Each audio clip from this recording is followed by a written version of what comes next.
Hello ஃபோக்ஸ், இன்னைக்கு இந்த வீடியோவில் நம்ம மியூச்சுவல் ஃபண்ட்னா என்னென்னு டீட்டெயில்டாக பார்ப்போம். எல்லாரும் தெரிஞ்சுக்க வேண்டிய ஒரு முக்கியமான இன்வெஸ்ட்மெண்ட். ஸோ வீடியோவை ஸ்கிப் பண்ணாமல் பாருங்கள். Okay, let's get in to the content. எல்லாருமே பேங்க்கோட அதிக ரிட்டர்ன்ஸ் எங்கே கிடைக்குதோ அங்கே இன்வெஸ்ட் பண்ண தான் விருப்பப்படுவாங்க. அப்படி கடைசியாக வந்து நிற்கக்கூடிய இடம் ஸ்டாக் மார்க்கெட்டாக தான் இருக்கும். பட் பிஎஸ்சியில் 5000+ கம்பெனிஸ் இருக்குது, என்எஸ்சியில் 2000+ கம்பெனிஸ் இருக்குது. இதில் ஒரு நல்ல ஸ்டாக்கை அனலைஸ் பண்ணி இன்வெஸ்ட் பண்ணுறது கொஞ்சம் கடினமான வேலை தான். பல பேருக்கு அதுக்கான நேரமும் இருக்காது. இதுக்கான சொல்யூஷன் தான் மியூச்சுவல் ஃபண்ட்ஸ். ஸ்டாக் மார்க்கெட்டில் எக்ஸ்பர்ட்டான ஒருத்தர் நம்மக்கிட்டேருந்து பணத்தை வாங்கி அவர் அனலைஸ் பண்ணி பல கம்பெனிஸில் இன்வெஸ்ட் பண்ணுவார்.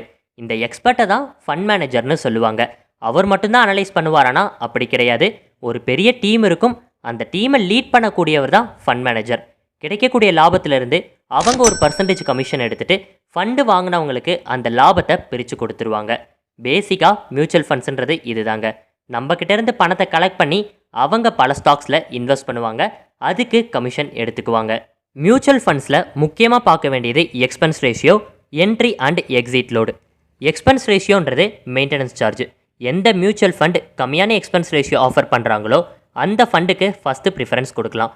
பிகாஸ் பார்க்குறதுக்கு 0.62 0.35ன்னு கம்மியாக தெரியலாம். பட் லாங் டேர்முக்குன்னு பார்க்கும்போது இந்த கம்மியான ரேஷியோவே லாபத்தை பெரிய அளவில் அஃபெக்ட் பண்ணும். Entry and exit load. Entry லோடுன்றது பை பண்ணும்போது சார்ஜ் பண்ணுவாங்க, எக்ஸிட் லோடுன்றது செல் பண்ணும்போது சார்ஜ் பண்ணுவாங்க. மோஸ்ட் ஆஃப் த மியூச்சுவல் ஃபண்ட்ஸில் என்ட்ரி லோடு கிடையாது, எக்ஸிட் லோடு தான் இருக்கும். அந்த எக்ஸிட் லோடும் எவ்வளோ பர்சன்டேஜ் சார்ஜ் பண்ணுறாங்கன்னு தெரிஞ்சுக்கிறது முக்கியம். அதே சமயம் லாக்இன் பீரியட் இருக்கான்னு பார்க்குறதும் முக்கியம். எக்ஸாம்பிளுக்கு 3 இயர்ஸ் லாக்இன் பீரியட் இருக்க மியூச்சுவல் ஃபண்டை வாங்கிட்டீங்கன்னா அந்த டைம் பீரியடுக்கு முன்னாடி இன்வெஸ்ட் பண்ண அமௌண்ட்டை எடுக்க முடியாது. ஸோ இந்த ஃபேக்டர்ஸ்லாம் கன்சிடர் பண்ணிவிட்டு ஒரு நல்ல ஃபண்டை செலக்ட் பண்ணுங்கள். மியூச்சுவல் ஃபண்டில் 2 விதமாக இன்வெஸ்ட் பண்ண முடியும். ஒன்று எஸ்ஐபி, இன்னொன்று லம்சம். எஸ்ஐபினா எவ்ரி மந்த் ஒன்ஸ் இல்லைனா இயர்லி ஒன்ஸ் இன்வெஸ்ட் பண்ணுறது. உங்ககிட்ட இன்வெஸ்ட் பண்ண பெரிய கேபிட்டல் இல்லைனா எஸ்ஐபி பெஸ்ட்டாக இருக்கும். எஸ்ஐபி 100 ரூபாயில் இருந்தாலும் இருக்குது. லம்சம்னா ஒன் டைம் மொத்தமாக இன்வெஸ்ட் பண்ணுறது. மியூச்சுவல் ஃபண்ட்ஸில் 2 ஸ்கீம்ஸ் இருக்குது. ஒன்று ஆக்டிவ் ஃபண்ட்ஸ், இன்னொன்று பாசிவ் ஃபண்ட்ஸ். ஆக்டிவ் ஃபண்ட்ஸுன்றது மார்க்கெட் சிச்சுவேஷன் பொறுத்து பை ஹோல்டு செல் நடந்துகிட்டே இருக்கும். பலதரப்பட்ட ஸ்டாக்ஸில் இன்வெஸ்ட் பண்ணியிருப்பாங்க. ஆக்டிவ் ஃபண்ட்ஸுடைய அப்ஜெக்டிவ் என்னவாக இருக்குன்னா பெஞ்ச் மார்க்கான நிஃப்டி அண்ட் சென்செக்ஸ் ரிட்டர்ன்ஸை பீட் பண்ணுறது தான். அதுக்கு தான் ட்ரை பண்ணிட்டே இருப்பாங்க. பாசிவ் ஃபண்டுன்ற டாபிக்குள்ளே 2 இருக்குது. ஒன்று இண்டெக்ஸ் ஃபண்டு, இன்னொன்று ETF. இண்டெக்ஸ் ஃபண்டுனா என்னென்னு பார்ப்போம். இந்தியாவில் 2 எக்ஸ்சேஞ்சஸ் இருக்குது. ஒன்று பாம்பே ஸ்டாக் எக்ஸ்சேஞ்ச் BSE, இன்னொன்று நேஷனல் ஸ்டாக் எக்ஸ்சேஞ்ச் NSE. BSEயை குறிக்கக்கூடிய இண்டெக்ஸை சென்செக்ஸ்னு சொல்லுவாங்க, NSEயை குறிக்கக்கூடிய இண்டெக்ஸை நிஃப்டின்னு சொல்லுவாங்க.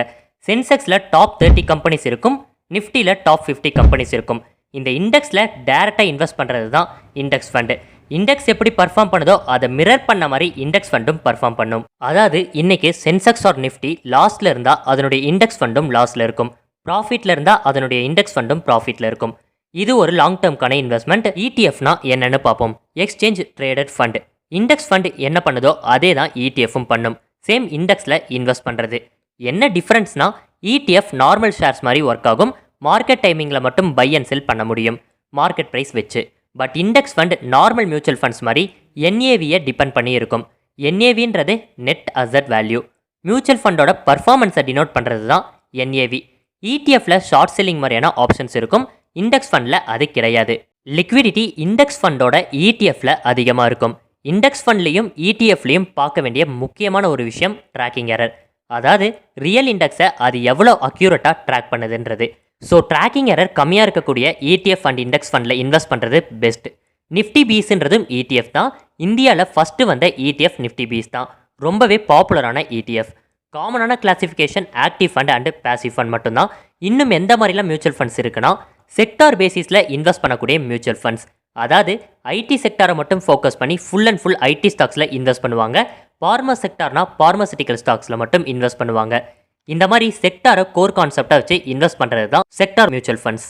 ஆக்டிவ் ஃபண்ட்லேயே மார்க்கெட் கேப் மியூச்சுவல் ஃபண்டுன்னு ஒரு டைப் இருக்குது. இதில் மார்க்கெட் கேபிட்டலைசேஷனை பொறுத்து இன்வெஸ்ட் பண்ணுவாங்க. லார்ஜ் கேப் மியூச்சுவல் ஃபண்ட்ஸ்னால் 20,000 crores மேலே மார்க்கெட் கேப் வச்சிருக்க ஸ்டாக்ஸில் மட்டும் இன்வெஸ்ட் பண்ணுவாங்க. மிட் கேப் ஃபண்ட்ஸ்னால் more than 5,000 crores, less than 20,000 crores market cap இருக்கக்கூடிய கம்பெனிஸில் மட்டும் இன்வெஸ்ட் பண்ணுவாங்க. ஸ்மால் கேப் ஃபண்ட்ஸ் 5,000 crores கம்மியாக மார்க்கெட் கேப் வச்சிருக்க கூடிய கம்பெனிஸில் இன்வெஸ்ட் பண்ணுவாங்க. இதை பொறுத்து ரிஸ்க்கும் வேரி ஆகும். இப்போ ரீசெண்டாக மைக்ரோ கேப் ஃபண்டும் இன்ட்ரடியூஸ் ஆகியிருக்கு. இதில் எந்த மியூச்சுவல் ஃபண்டை வாங்கலான்னு கேட்டிங்கன்னா அதை என்னால் சொல்ல முடியாது. பிகாஸ் மார்க்கெட் சந்தை அபாயங்களுக்கு உட்பட்டது. நான் செபி ரெஜிஸ்டர்டு ஃபினான்ஷியல் அட்வைசர் கிடையாது. பட் ரிஸ்க் வைஸ் சொல்லணும்னா ஆக்டிவ் ஃபண்ட்ஸோட கம்பேர் பண்ணால் பேசிவ் ஃபண்ட்ஸில் less risk and good returns கிடைக்கும். ஏன்னா அது இண்டெக்ஸை அப்படியே மிரர் பண்ணுது. இது முழுக்க முழுக்க லாங் டேர்ம்க்கான இன்வெஸ்ட்மெண்ட். லாங் டேர்முக்கு உங்கள் மணியை ஹோல்ட் பண்ணிங்கன்னா நல்ல ரிட்டர்ன்ஸ் கிடைக்கும். இதை நான் மட்டும் சொல்லலைங்க, வேர்ல்ட்ஸ் கிரேட்டஸ்ட் இன்வெஸ்டரான வாரன் பஃபட்டும் தொடர்ந்து இதே தான் சொல்லிட்டு வராரு. 2008 வாரன் பஃபட் ஹெட்ஜ் ஃபண்ட் இண்டஸ்ட்ரிக்கு அகேன்ஸ்டாக $1 மில்லியன் பெட் கட்டுறாரு. அதாவது ஹெட்ஜ் ஃபண்டோட இண்டெக்ஸ் ஃபண்ட் தான் நல்லா பர்ஃபார்ம் பண்ணக்கூடியது அப்படின்னு. இந்த பெட்டை ப்ரொடெக்ட் பார்ட்னர்ஸ்ன்ற கம்பெனி அக்செப்ட் பண்ணிக்குது. 10 இயர்ஸாக இந்த பெட் நீடிக்குது. அண்ட் ஃபைனலி 31 டிசம்பர் 2017 ப்ரொடெக்ட் பார்ட்னர்ஸனுடைய கோஃபவுண்டர் ஐ லாஸ்ட்ன்ற ஸ்டேட்மெண்ட்டை வெளிவிடுறாரு. வாரன் பஃபட் அந்த பெட்டில் வின் பண்ணுறாரு. ஹெட்ஜ் ஃபண்ட் 22% மட்டுமே ரிட்டர்ன்ஸ் கொடுத்துருக்கு. The choice is yours. Hedge fund mutual fund ரெண்டுமே ஒன்று தாங்க. ரெண்டுமே ஆக்டிவ்லி மேனேஜ்டு போர்ட்ஃபோலியோ தான். எப்படி நான் மியூச்சுவல் ஃபண்ட்ஸ் வாங்குறதுன்னு கேட்டிங்கன்னா ரொம்பவே சிம்பிள். ஒரு டிமெட் அக்கௌண்ட் ஒன்று ஓப்பன் பண்ணி நீங்கள் ஃபண்ட்ஸை பை பண்ணிக்க முடியும். அல்லது மியூச்சுவல் ஃபண்ட் ப்ரோக்கர்ஸை டேரெக்டாக கான்டாக்ட் பண்ணி ஃபண்ட்ஸ் வாங்கிக்கலாம். நிறைய பேங்க்ஸ் இருக்காங்க.